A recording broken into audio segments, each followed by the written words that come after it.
Masih di Sapa Indonesia Malam bersama saya Friska Clarissa. Tersangka kasus fitnah ijazah palsu Jokowi Roy Suryo CS pagi tadi memenuhi panggilan Polda Metro Jaya. Roy bersama Rismon dan Dr. Tifa menjalani pemeriksaan sebagai tersangka untuk pertama kalinya. Ketiganya yang masuk klaster kedua tersangka ini tiba di Polda Metro Jaya pukul 10 pagi. Sebelum memasuki ruang pemeriksaan, Roy mengaku membawa sejumlah barang bukti yang akan ditunjukkan kepada penyidik. Roy juga kembali mengungkit adanya dugaan kriminalisasi pasca dirinya kembali dari Sydney dalam rangka melihat langsung sekolah tempat Gibran menimba ilmu.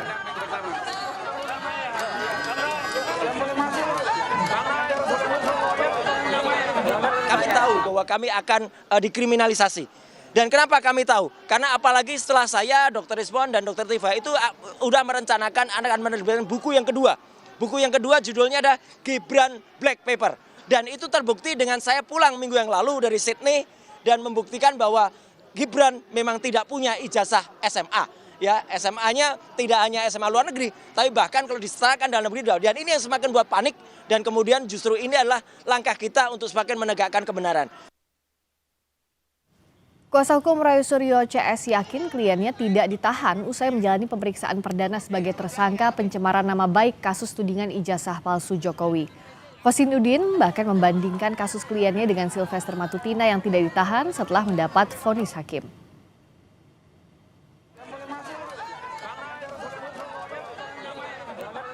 Dengan bukti-bukti walaupun banyak tidak memiliki relevansi dengan apa yang dituduhkan dan tidak pernah diketahui secara pasti apakah bukti itu bisa menguatkan tuduhan ada pencemaran, tuduhan ada menyerang kehormatan yang dilaporkan oleh saudara Joko Widodo.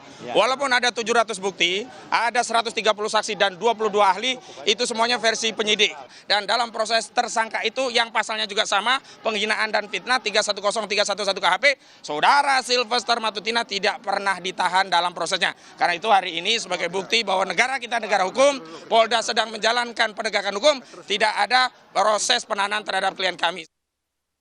Pradi Bersatu meminta penyidik agar segera menahan dan menyita alat bukti dari tersangka Roy Suryo CS. Selain mendorong soal penahanan dalam diskusi dengan penyidik, Pradi Bersatu juga meminta agar penyidik menyita semua alat bukti digital, termasuk buku Jokowi's White Paper yang diduga digunakan dalam penyebaran informasi menyesatkan tentang ijazah Jokowi. Bahwa bang besok kalau diperiksa apakah ditahan atau enggak nih? Terus saya bertanya kepada penyidik, saya boleh bermohon nggak? Boleh bang. Apa itu permohonannya? Permohonan secara lisannya bisa nggak sih dilakukan penahanan gitu? Ya sah-sah saja bang kalau untuk permohonan penahanan dan lain-lain sebagainya. Yang penting satu hal, kata penyidik sambil bergurau, bercanda, mengatakan yang penting satu hal, jangan permohonan untuk dilakukan pembunuhan. Mengapa pelapor kasus dugaan pencemaran nama baik dan fitnah terhadap ijazah Jokowi meminta Roy Suryo CS ditahan dan apa bukti yang disiapkan Roy Suryo CS untuk menyangkal sangkaan polisi? Kita bahas bersama Ade Darmawan, Sekjen Pradi Bersatu, dan juga Rizal Fadilah, Wakil Ketua TPUA, yang kini berstatus tersangka kasus ijazah Jokowi. Selamat malam, Bung Ade. Selamat malam, Mbak Friska. Dengan Pak Rizal Fadilah nanti kita masih coba perbaiki komunikasinya. Pihak Anda tampaknya sejak kemarin bersuara ingin segera ditahan untuk Roy Suryo CS. Kenapa? Ya karena gini Mbak Friska, bahwa ini berulang kali ya, terlepas naik status. Dari tahapan penyelidikan saja ke penyidikan itu kan sudah ditemukan ada peristiwa pidana. Kemudian makin jadi itu dalam bulan-bulan pada saat penyidikan itu dimulai itu makin jadi, makin terus menerus digaungkan, menganggap diri masih benar. Ya, menganggap bahwa apa yang dia lakukannya itu bukanlah manipulasi data elektronik dan lain sebagainya. Kami menyayangkan hal itu terjadi terus sehingga ini memang harus ada ketegasan ya di dalam penetapan tersangka ini harus dilakukan penahanan. Karena kalau ini dibiarkan terus, ini pidana berulang. Ini ini kami melihat memang nggak ada obat untuk apapun itu kecuali efek jerah. Oke, nah saya tanyakan ini ke Pak Rizal. Kalau dari Bung Ade dan kawan-kawan mendukung agar Roy Suryo CS segera ditahan. Apa menurut Anda sudah cukup bukti Pak Rizal untuk melakukan penahanan terhadap Roy Suryo CS?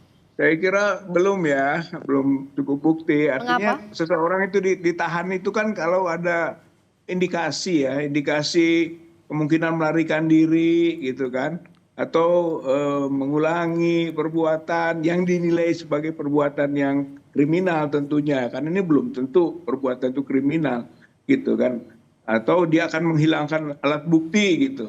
Nah nampaknya tiga hal ini tidak akan terjadi pada diri Roy Suryo gitu kan. Saya kira ini sehingga tidak layaklah untuk ditahan gitu. Kemudian juga toh pasal-pasal yang dimaksud itu sendiri harus mendahulukan pembuktian tentang status ijazahnya itu gitu kan. Sementara sampai sekarang ijazahnya belum ada penetapan tentang keasliannya, sehingga pasal yang dituduhkan gitu kan, baik 310, 311, 160 sampai 32 ITE, 35 ITE itu tidak relevan gitu dan tidak bisa nyambung kepada proses pembuktian, apalagi sampai penahanan gitu kan. Oke, jadi soal yang penahanan tadi disebut Pak Rizal tidak memenuhi unsurnya, misalnya melarikan diri ataupun menghilangkan alat bukti tidak terpenuhi, Bung Ade.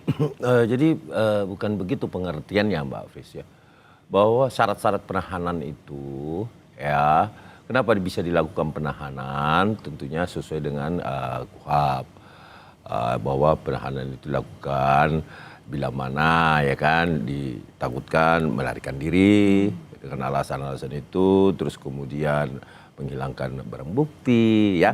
Apa itu, perlu sampai ditahan tadi pertanyaan bahwa apa yang disebutkan Bang Rizal Fadila, semua pelaku tindak pidana secara luas, secara umum se-Indonesia itu pasti semuanya tidak ingin ditahan. Itu sudah hukum alam, bukan hukum KUHP itu. Itu selalu ada alasan dalil yang membenarkan satu atau pembelaan terhadap dirinya untuk dilakukan upaya paksa. Karena ini kan upaya paksa ya. Nah, tetapi ada satu hal di sini yang kami perhatikan, bahwa kenapa ini harus dilakukan penahanan. Pertama, pidana berulang tadi. Ya, perbuatannya itu diulang terus. Tidak ada efek jerah. Ya. Dalam hal apa berulangnya? Dalam hal bahwa gini, saya ambilkan analogi sederhana. Dikatakan bahwa ijazahnya tidak pernah ada. Yang ditayangkan di Mabes Polri itu kan ijazah. Kalau ditunjukkan kepada Roy Suryo CS, iya, belum pernah ditunjukkan kepada Roy Suryo CS. Karena Pak Roy ini, Roy Suryo CS ini bukan mau melihat ijazah. Tapi mau memegang, mau meneliti. Sementara dia bukan peneliti yang ditunjuk oleh negara, ya, memiliki diakui oleh negara bahwa Anda adalah peneliti yang sah, ya kan? Ini persoalannya di situ. Oke. Jadi bukan mau supaya ditunjukkan pada rakyat, tidak. Kalau ditunjukkan pada rakyat, Oke, saya akan tanya ke Pak Rizal. Katanya harusnya ditahan karena mencegah pidana berulang, termasuk ijazahnya ini ada, cuma bedanya tidak ditunjukkan langsung kepada Pak Roy Suryo. Anda sepakat dengan ini? Usai jeda di Sapa Indonesia Malam. Kita usai jeda ya Pak ya, kita lanjutkan.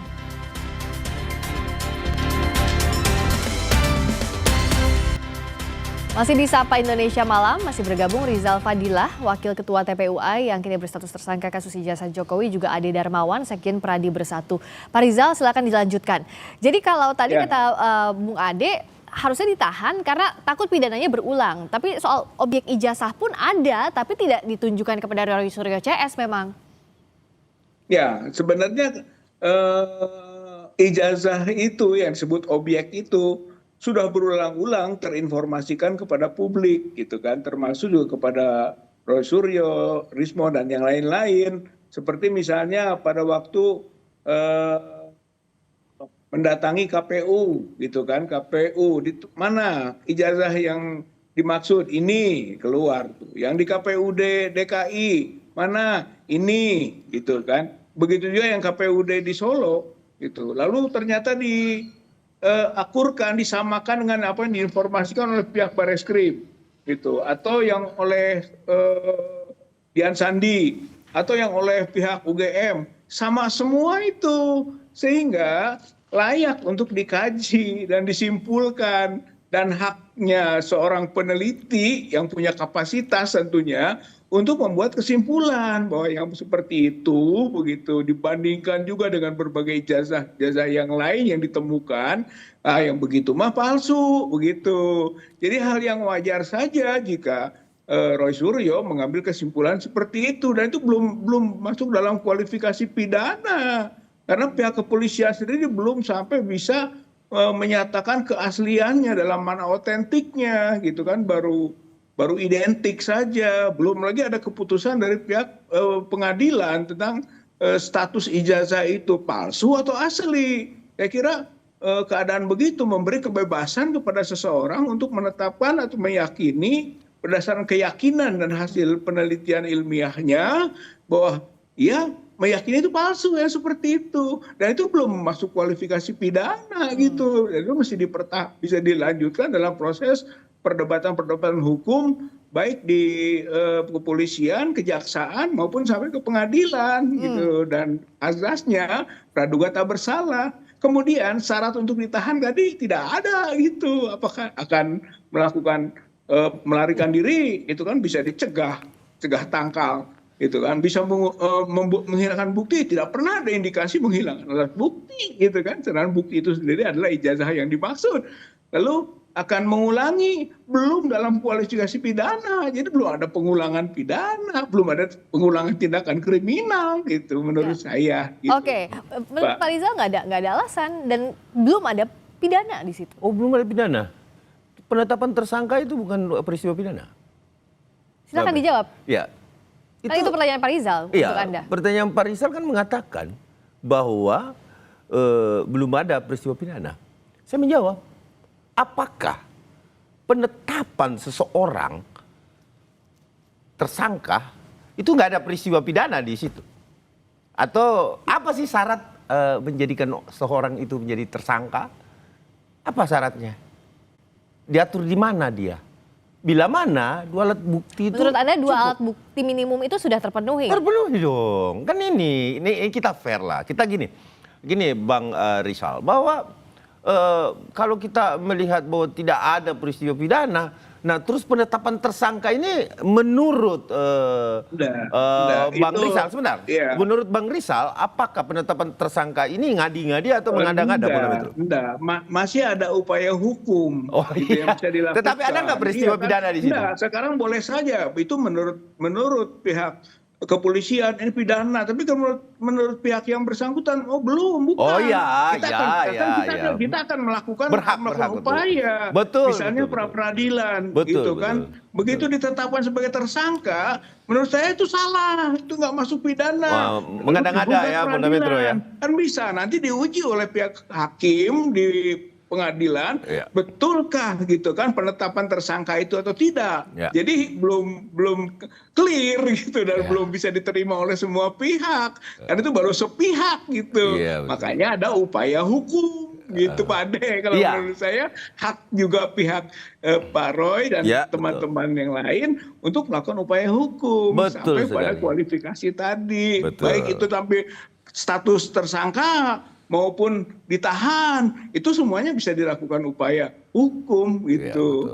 Karena begini Bang Rizal, dalam proses hukum pidana, tahapan-tahapan itu itu harus sesuai dengan KUHAP kan, bahwa tahapnya pemeriksaan itu kan dari tahap lidik, sidik, BAP tersangka, kemudian dilimpahkan ke pengadilan menjadi terdakwa, kemudian menjadi terpidana. Kan itu prosesnya tuh.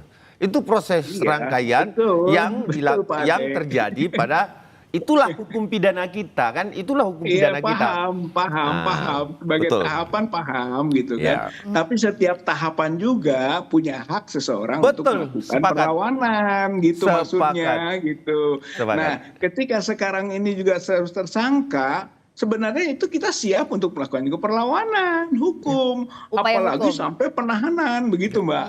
Itu oke. maksudnya. Jadi berdasarkan ketentuan-ketentuan hukum juga, maka tidak layaklah gitu kan dalam status seperti ini Pak Roy ditahan gitu. Menurut saya gitu. Itu hak yang bisa dijamin kan oleh hukum juga begitu.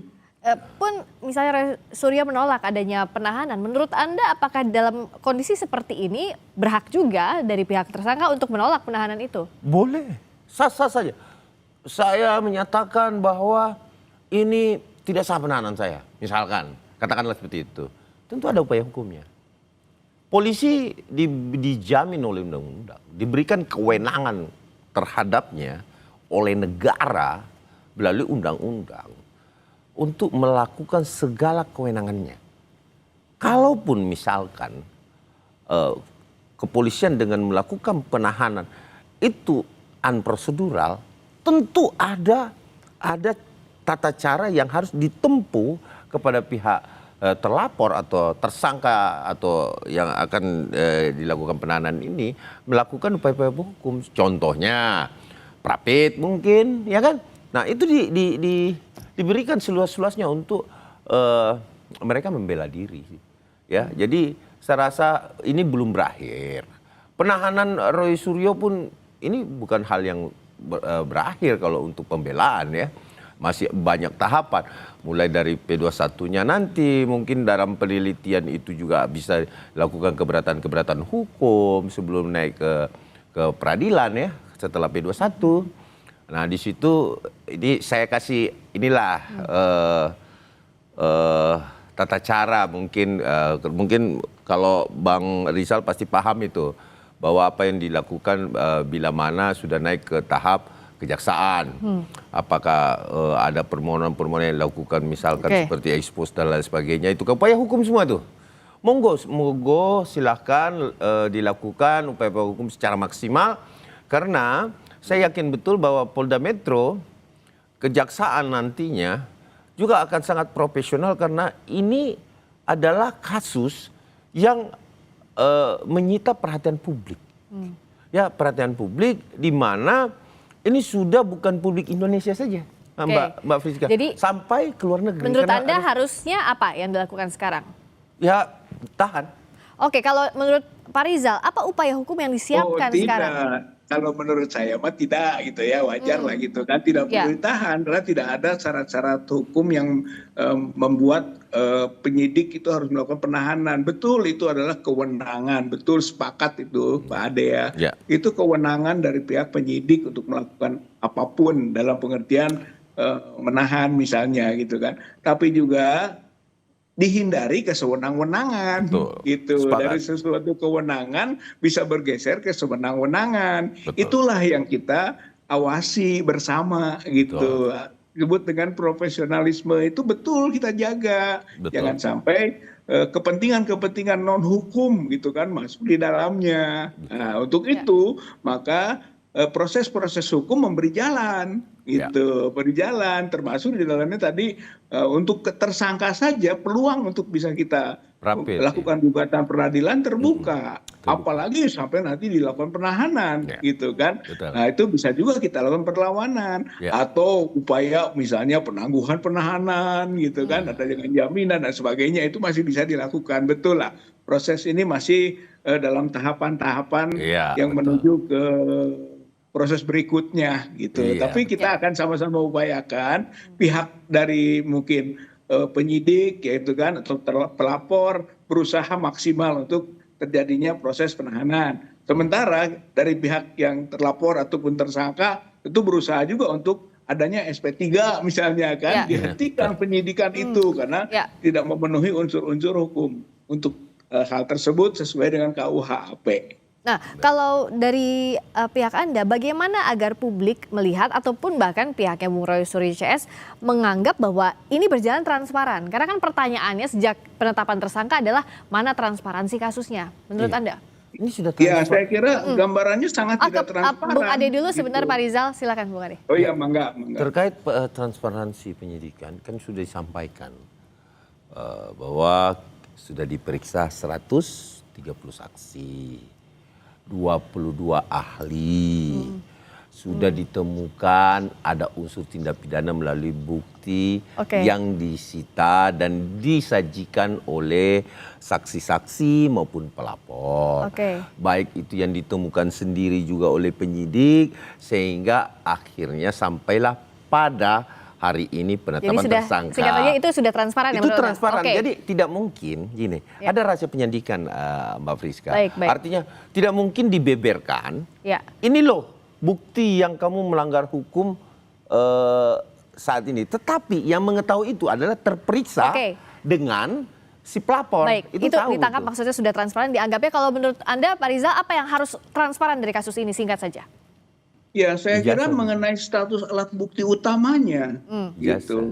Alat bukti utamanya itu ijazah, gitu. Karena namanya fitnah, namanya pencemaran, penghasutan yang juga dikaitkan dengan undang-undang ITE misalnya sebagai rangkaiannya, gitu. Itu semua bersumber pada sesuatu, gitu kan, sesuatu bukti yang dipermasalahkan dan itu utama, yaitu ijazah Pak Jokowi. Seandainya ternyata ijazah Pak Jokowi benar palsu, tidak ada fitnah, gitu, tidak ada pencemaran. Nah, jadi yang ditunggu kok pihak Anda adalah itu ya, alat buktinya ijazahnya. Ya, itu dari dasar. Sekarang kan Bung Roy Suryo CS sekarang masih diperiksa. Kita tunggu apa hasil pemeriksaan yang sudah 8 jam lebih ini. Terima kasih Pak Rizal Fadilah, terima kasih juga Nadia Darmawan sudah hadir di Sapa Indonesia Malam.